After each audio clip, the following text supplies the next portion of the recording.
ನಾನು ಆಕ್ಚುಲಿ ಇದರಲ್ಲಿ ನೆಗೆಟಿವ್ ಕಾಪ್ ಆಗಿದ್ದೇನೆ, ಆಕ್ಚುಲಿ ಪೊಲೀಸ್ ಕಾಪ್ ಆಫೀಸರ್ ಆಗಿರ್ತೀನಿ. ಸೊ ಅದನ್ನ ಚಿತ್ರದಲ್ಲಿ ನೀವು ನೋಡ್ಬೋದು. ನೀವು ಅನ್ಕೊಂಡಿರೋ ಕಾನೂನು ಈ ಜಾಗದಲ್ಲಿ. ಅದರಲ್ಲಿ ಒಂದು ಸಣ್ಣ ಲಾಯರ್ ಪಾತ್ರ ಮಾಡಬೇಕು, ಹಾಗಾಗಿ ದಯಮಾಡಿ ಮಾಡ್ತೀರಾ ಅಂತ ಕೇಳ್ತಾರೆ.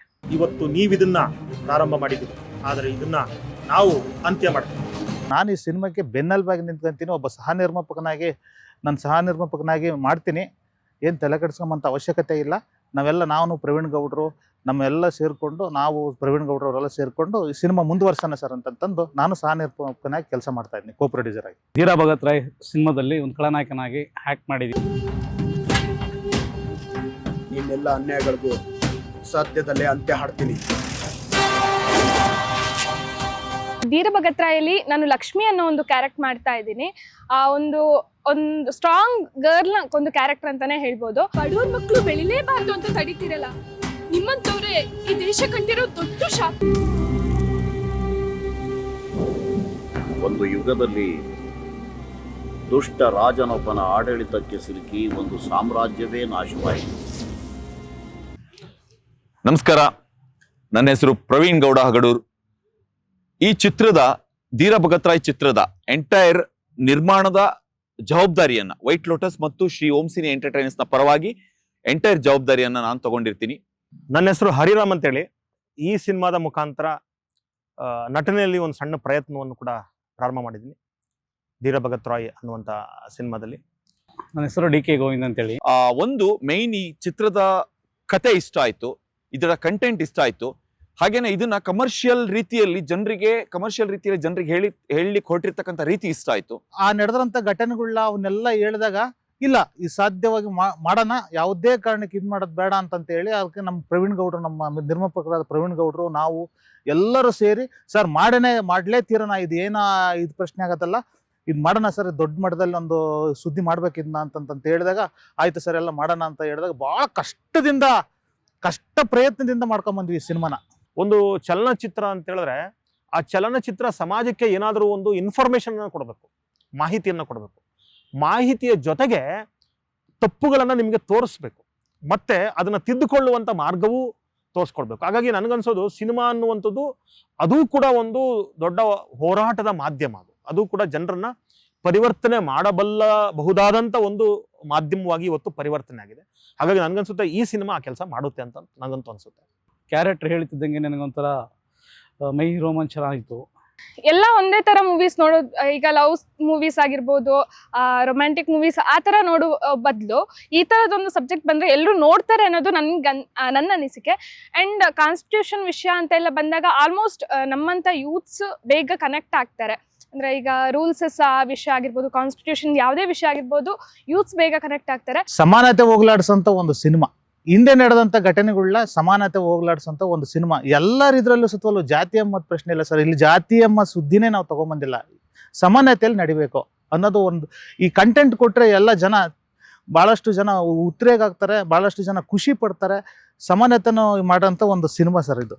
ಈ ಚಿತ್ರದಲ್ಲಿ ಜಾತಿ ಮತ್ತೊಂದು ಅನ್ನೋದಕ್ಕಿಂತ ಸಂವಿಧಾನವನ್ನ ಅಂಬೇಡ್ಕರ್ ಅವರು ರಚಿಸಿರ್ತಕ್ಕಂಥದ್ದು ಯಾರೋ ಒಂದು ಜಾತಿಗಲ್ಲ, ಇಡೀ ಭಾರತಕ್ಕೆ ಸಂವಿಧಾನ ರಚನೆ ಮಾಡಿದ್ರು.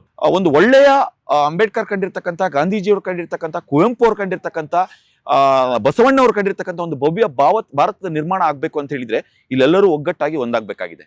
ಅದರ ಸಂದೇಶವನ್ನ ಕೊಡ್ಲಿಕ್ಕೆ ಹೊರಟಿದ್ದೀವಿ. ತಾವೆಲ್ಲ ಹಳ್ಳಿ ಲೆವೆಲಲ್ಲಿ ಬಂದಿರೋಂಥ ಒಂದು ಜನ ಇದ್ದಾಗ ಅವು ಸರ್ವೇ ಸಾಮಾನ್ಯವಾಗಿ ನಮ್ಮ ಕಣ್ಮುಂದೆ ನಡೀತಿರ್ಬೇಕಾದ್ರೆ ಅದ್ರ ವಿರುದ್ಧವಾಗಿ ನಾವು ಆಳುವಷ್ಟು ಸಂಘಟನೆ ಇದ್ದ, ನಾನು ಸಂಘಟನೆ ಇದ್ದ ಅಂತ ಬಂದ್ರಂಥ ಒಬ್ಬ ವ್ಯಕ್ತಿ.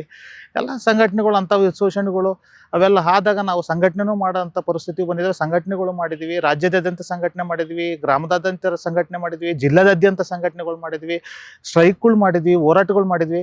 ಜನಗಳಿಗೆ ನ್ಯಾಯ ಕೊಡಿಸೋಂಥದ್ದು, ಬಡ ಜನರಿಗೆ ನ್ಯಾಯ ಕೊಡಿಸೋಂಥದ್ದು ಕೆಲಸ ಹಾಗೆ ಆಗಿದೆ ಸರ್. ನಮ್ಮೂರಲ್ಲಿ ಈ ತರದೆಲ್ಲ ನಾನು ನೋಡಿಲ್ಲ. ಅಂಡ್ ನಾನು ಈಗಿನ ಜನ್ರೇಷನ್ 2002 ಅಲ್ಲಿ ನನ್ನ ಬಾರ್ನ್ ಆಗಿದ್ದು. ಸೊ ನಮ್ಮ ಜನ್ರೇಷನ್ ಅಲ್ಲಿ ಈ ತರದೆಲ್ಲ ನಾನು ನೋಡಿಲ್ಲ.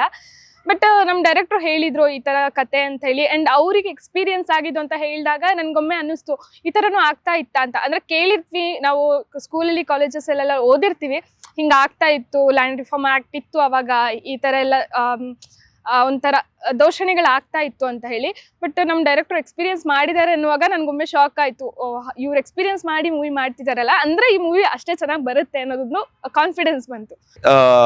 I belongs to Vokkaliga community, ಗೌಡ್ರ ಕಮ್ಯುನಿಟಿಗೆ ಬರ್ತೀನಿ. ಆಕ್ಚುಲಿ ನಾವು ಜಾತಿ ಅನ್ನೋದಕ್ಕಿಂತ ದೌರ್ಜನ್ಯಕ್ಕೆ ಒಳಗಾಗಿರ್ತಕ್ಕಂಥ ಎಷ್ಟೋ ಬಡ ಕುಟುಂಬಗಳನ್ನ, ಜೊತೆಗೆ ನಾವು ಬಡಸ್ತಿಕೆಯಲ್ಲಿ ಬಡತನದಿಂದ ಬೆಳೆದು ಬಂದಿರತಕ್ಕಂಥವ್ರು. ಈ ಬಡತನ ಮತ್ತು ಶ್ರೀಮಂತರು, ಒಬ್ಬ ಬಡವನನ್ನ ಶ್ರೀಮಂತ ಯಾವ ತರ ದೌರ್ಜನ್ಯಕ್ಕೆ ಒಳಪಡಿಸ್ತಾನೆ, ಯಾವ ತರ ನೋಡ್ತಾನೆ, ಎಷ್ಟು ಕೀಳು ಮಟ್ಟದಿಂದ ನೋಡ್ತಾನೆ ಅಂತ ಕೇಳ್ತಾನೆ.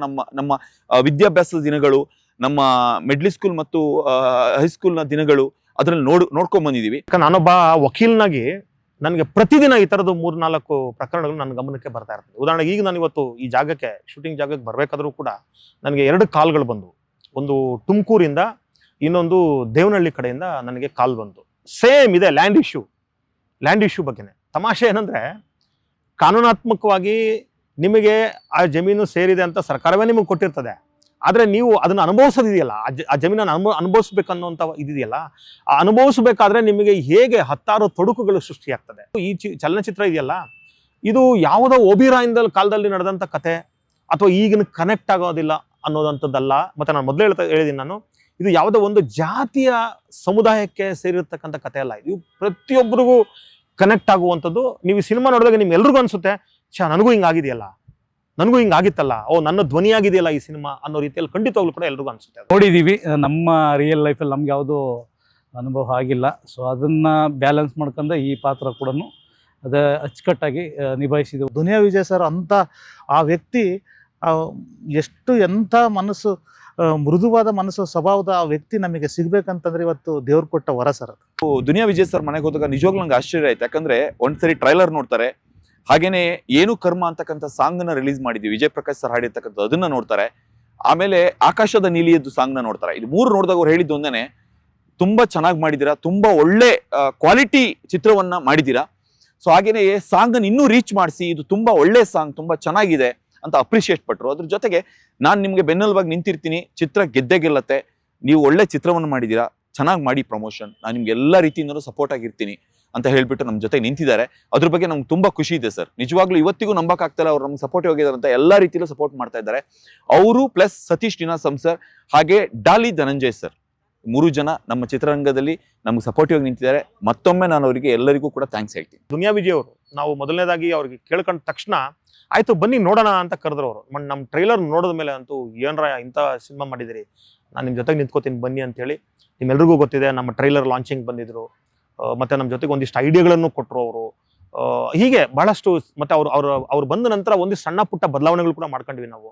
ಸೊ ಹಾಗಾಗಿ ಅವರ ಬೆಂಬಲ, ಮತ್ತೆ ಸತೀಶ್ ನೀನಾಸಂ ಅವರು ಇರ್ಬೋದು, ಮತ್ತೆ ಒಂದಿಷ್ಟು ರಾಜಕಾರಣಿಗಳು ಕೂಡ, ಅದು ಯಾವುದೇ ಪಕ್ಷ ಇರ್ಬೋದು, ಪಕ್ಷಾತೀತವಾಗಿ ಎಲ್ಲ ರಾಜಕಾರಣಿಗಳು, ಸಬ್ಜೆಕ್ಟ್ ಚೆನ್ನಾಗಿದೆ, ನೀವು ಏನೋ ಒಂದು, ಈಗ ನಾವು ರಾಜಕಾರಣದಲ್ಲಿ ಏನು ಮಾಡಕೊಂಡಿದ್ವು ಅದನ್ನ ನೀವು ಸಿನಿಮಾ ಮುಖಾಂತರ ಮಾಡಕೊಂಡಿದ್ದೀರಿ, ಹಾಗಾಗಿ ಒಳ್ಳೇದಾಗುತ್ತೆ ನಿಮ್ಗೆ ಅಂತೇಳಿ ನಮ್ಮ ಜೊತೆಗೆ ನಿಂತಿದ್ದಾರೆ.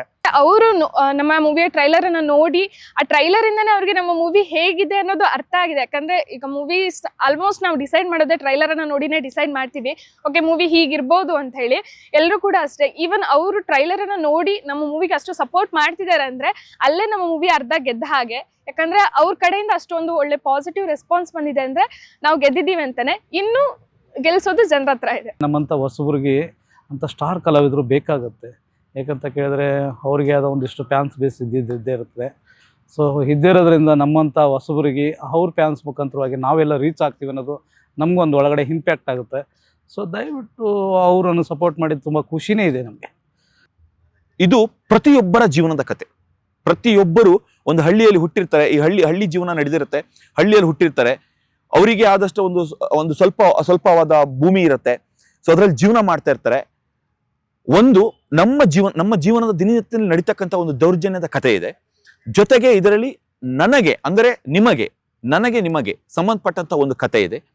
ಅದರ ಜೊತೆಗೆ ಒಬ್ಬ ಮನೆಗೂ ಒಬ್ಬ ಮಗ ಧೀರ ಭಗತ್ರಾಯ್ ಆಗ್ಬೋದು ಅಂತಕ್ಕಂಥದ್ದನ್ನ ಸಾರಾಂಶ ಸಾರಿದ್ದೀವಿ. ನಾನು ಹೇಳಿದ್ನಲ್ಲ, ಮೊದಲನೇದಾಗಿ ನಾನು ಸಿನಿಮಾ ಎಲ್ಲ ತಯಾರಾದ್ಮೇಲೆ ನಾವು ನೋಡಿದಾಗ ನನಗೆ ನಾವೇನ ಸಿನಿಮಾ ಮಾಡಿರೋದು ಇದು ಅಂತ ಅನ್ಸ್ಬಿಡ್ತು. ಯಾಕಂದ್ರೆ ನಾವು ಇಲ್ಲಿವರೆಗೂ ಕೂಡ ದೊಡ್ಡ ಡೈರೆಕ್ಟರ್ಗಳು, ದೊಡ್ಡ ನಟರು ಮಾಡಿರೋದನ್ನ ನೋಡಿದೀವಲ್ಲ ಪರದೆ ಮೇಲೆ. ಮತ್ತೆ ನಮಗೂ ಆ ಲೆವೆಲಲ್ಲಿ ಮಾಡೋಕ್ಕಾಗುತ್ತಾ ಅಂತ ನಮಗೊಂದು ಯಾವುದೋ ಒಂದು ಡೌಟ್ ಇತ್ತು. ಆದರೆ ಪರದೆ ಮೇಲೆ ನೋಡಿದಾಗ ಯಾವುದರಲ್ಲೂ ಕಡಿಮೆ ಇಲ್ಲ, ಅದ್ಭುತವಾಗಿ ಮೂಡ್ ಬಂದಿದೆ. ಸಿನಿಮಾನ ಆಡಿಯನ್ಸ್ ಆಗಿ ನೋಡಬೇಕು ಅಂತಂತಂದರೆ ಈ 3 ಪಾಯಿಂಟಲ್ಲಿ ಅಂತಂತಂದರೆ ಭಾಳಷ್ಟು ನೆಲಮೂಲದ ಕತೆ ಸರ್. ಇದು ನೆಲಮೂಲದ ಕತೆ. ಈ ನೆಲಮೂಲದ ಕತೆ ನಡೆದಿರೋಂಥ ಘಟನೆಗಳು ಇರ್ತಾವಲ್ಲ, ಅದನ್ನ ಮರುಕಳಿಸೋದಿದೆಯಲ್ಲ ಸರ್, ಅದು ಭಾಳಷ್ಟು ಹೆಚ್ಚಿಗೆ ಇದು ಮಾಡುತ್ತೆ ಸರ್. ಮರುಕಳಿಸ್ಬೇಕು ಜನಗಳಿಗೆ, ಈ ಥರ ಹಿಂದೆ ಹಿಂಗಾಗಿತ್ತಾ, ಈ ಥರ ಆಗಿದೆಯಾ ಅಂತಂತಂದು ಅದನ್ನು ಜನಗಳು ನೋಡೋಂಥದ್ದು, ಅದನ್ನು ಕೇಳೋಂಥದ್ದು ಆಗ್ಬೇಕು ಸರ್.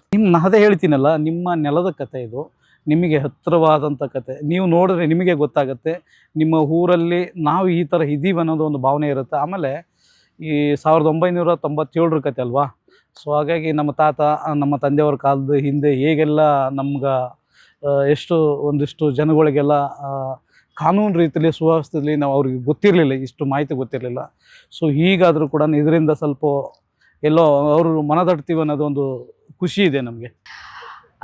ಆಡಿಯನ್ಸ್ ಆಗಿ ಹೇಳೋದಾದ್ರೆ ನಿಜವಾಗ್ಲೂ ನನ್ನ ಮೂವಿ ಬಗ್ಗೆ ನಾನು ಮೂವಿನ ನೋಡಿಲ್ಲ, ಯಾಕಂದ್ರೆ ಶೋ ಇಟ್ಟಾಗ ನನಗೆ ಹೋಗ್ಲಿಕ್ಕೆ ಆಗಿರ್ಲಿಲ್ಲ.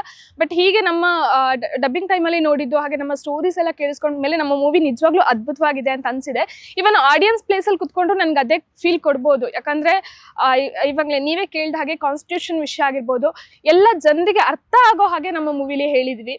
ಯಾವುದೇ ರೀತಿ ಗೊಂದಲಗಳಿಲ್ಲ, ಒಂದು ಅರ್ಥ ಆಗೋ ರೀತಿಲಿ ಹೇಳಿದೀವಿ. ಸೊ ಆಡಿಯನ್ಸ್ಗೆ ನಿಜವಾಗ್ಲೂ ಇಷ್ಟ ಆಗುತ್ತೆ. ಯಾಕಂದ್ರೆ ಬರೀ ಫೈಟ್ ಆಗಿರ್ಬೋದು, ಇಲ್ಲ ಅದೇ ಕಾನ್ಸ್ಟಿಟ್ಯೂಷನ್ ವಿಷಯ ಇಟ್ಕೊಂಡು ಹೇಳ್ಕೊಂಡು ಹೋಗೋದಾಗಿರ್ಬೋದು, ಆ ಥರದ್ದೇನೂ ಇಲ್ಲ. ಎಲ್ಲ ಇದೆ ನಮ್ಮ ಮೂವಿಯಲ್ಲಿ. ಸಾಂಗ್ಸ್ ಆಗಿ, ಮೆಲೋಡಿ ಸಾಂಗ್ಸ್ ಆಗಿರ್ಬೋದು, ಹಾಗೆ ಈಗಾಗಲೇ 2 ಸಾಂಗ್ ರಿಲೀಸ್ ಆಗಿದೆ, ಅದನ್ನ ಕೂಡ ನೀವು ನೋಡಿದ್ದೀರಾ. ಫುಲ್ ಮೂವಿ ಎಂಟರ್ಟೈನ್ಮೆಂಟ್ ಆಗಿರುತ್ತೆ. ಒಂದು ಕ್ಷಣ ಕೂಡ ಪ್ರೇಕ್ಷಕನಾಗಿ ಒಂದು ಬೋರಿಂಗ್ ಅಂತ ಅನ್ನಿಸ್ಲಿಕ್ಕೆ ಸಾಧ್ಯನೇ ಇಲ್ಲ ನಮ್ಮ ಮೂವಿ. ಹಾಗಾಗಿ ಒಬ್ಬ ಆಡಿಯನ್ಸ್ ಆಗಿ ನನಗೆ ಖಂಡಿತ ಇಷ್ಟ ಆಗುತ್ತೆ, ಹಾಗೆ ಆಡಿಯನ್ಸ್ ಆಗಿ ಬಂದವರಿಗೆ ನಿಜವಾಗ್ಲೂ ಇಷ್ಟ ಆಗುತ್ತೆ ಅಂತ ನನ್ನ ಕಡೆಯಿಂದ ಭರವಸೆಯನ್ನು ಕೊಡ್ತೀನಿ. ಎಲ್ಲ ರಾಜ್ಯದ ಆ ಜನಗಳ ಆಶೀರ್ವಾದ ಮತ್ತು ಈ ಪತ್ರಿಕಾ ಮಾಧ್ಯಮದ ಮತ್ತು ಮೀಡಿಯಾ ಮಾಧ್ಯಮದವರ ಎಲ್ಲ ಸಹಕಾರ ಇರೋವರೆಗೂ ಸರ್ ನಮ್ಮ ಕೊನೆ ಉಸಿರಿರೋವರೆಗೂ ಇಂಥ ಸಿನಿಮಾಗಳು ನಾವು ಮಾಡ್ತಾ ಇರ್ತೀವಿ ಸರ್. ಇದೊಂದು ಸಣ್ಣ ಪ್ರಯತ್ನ. ಮುಂದಿನ ದಿನಗಳಲ್ಲಿ ಈ ಥರದ ಸಿನಿಮಾಗಳು ಮತ್ತಷ್ಟು ಬರಲಿ, ಸಮಾಜಕ್ಕೆ ಒಂದಿಷ್ಟು ಒಳ್ಳೆ ಮಾಹಿತಿಯನ್ನು ಮತ್ತು ಒಂದಿಷ್ಟು ಎಜುಕೇಟಿವ್ ಮಾಡುವಂಥ ಕೆಲಸಗಳು ಸಿನಿಮಾ ಮುಖಾಂತರ ಆಗಲಿ. Thank you so much. First of all ನಾನು ಮಾಧ್ಯಮ ಮಿತ್ರರಿಗೆ ಥ್ಯಾಂಕ್ಸ್ ಹೇಳಬೇಕು. ನಿಮ್ಮೆಲ್ಲರ ಸಪೋರ್ಟ್ ಅಪಾರವಾಗಿದೆ. ಡಿಸೆಂಬರ್ 6ನೇ ತಾರೀಕು ಚಿತ್ರಮಂದಿರದಲ್ಲಿ ಬರ್ತಾ ಇದ್ದೀವಿ. ನಮ್ಮ ಚಿತ್ರವನ್ನು ಗೆಲ್ಸ್ಕೊಡಿ. ಹಾಗೇನೆ 6ನೇ ತಾರೀಕು ಬರ್ತಾ ಇದ್ದೀವಿ. ಎಲ್ಲರೂ ಕೂಡ ಚಿತ್ರಮಂದಿರಕ್ಕೆ ಬಂದು ಚಿತ್ರವನ್ನು ನೋಡಿ. Thank you.